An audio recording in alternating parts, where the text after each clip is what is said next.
C'est à Angers que s'est jouée cette deuxième étape. Les coureurs partis de Ligné en Loire-Atlantique à 100 km de là sont à la poursuite presque depuis le départ de deux échappés, le français Godon et l'espagnol Oruela Gutiérrez. Le peloton rattrape les deux hommes au cours de la première des trois boucles finales avant l'arrivée à Angers. Une autre course commence alors, le peloton animé de plusieurs tentatives d'échapper reste compact.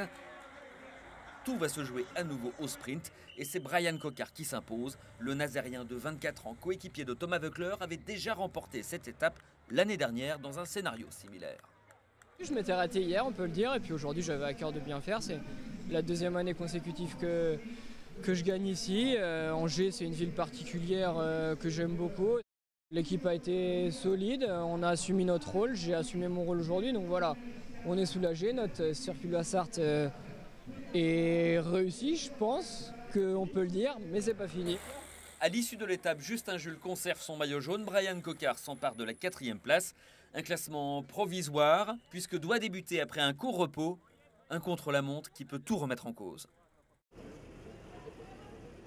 Avant l'épreuve, la foule des Angevins s'est réunie pour assister à l'échauffement des coureurs. Ici, les partenaires de Bryan Coquard du team Direct Energy.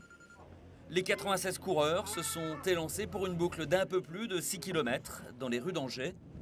Et comme tous les ans, l'épreuve a tenu toutes ses promesses et chamboulé le classement général en consacrant un nouveau maillot jaune, le Britannique Walter Dossett du team Movistar.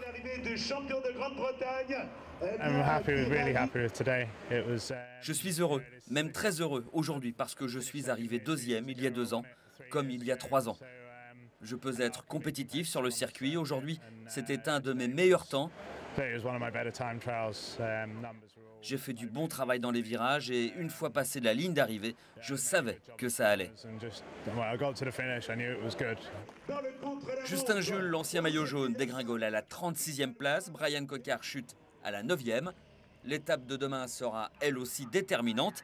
Les côtes du Mont des Avaloirs en Mayenne devraient là aussi rebattre les cartes.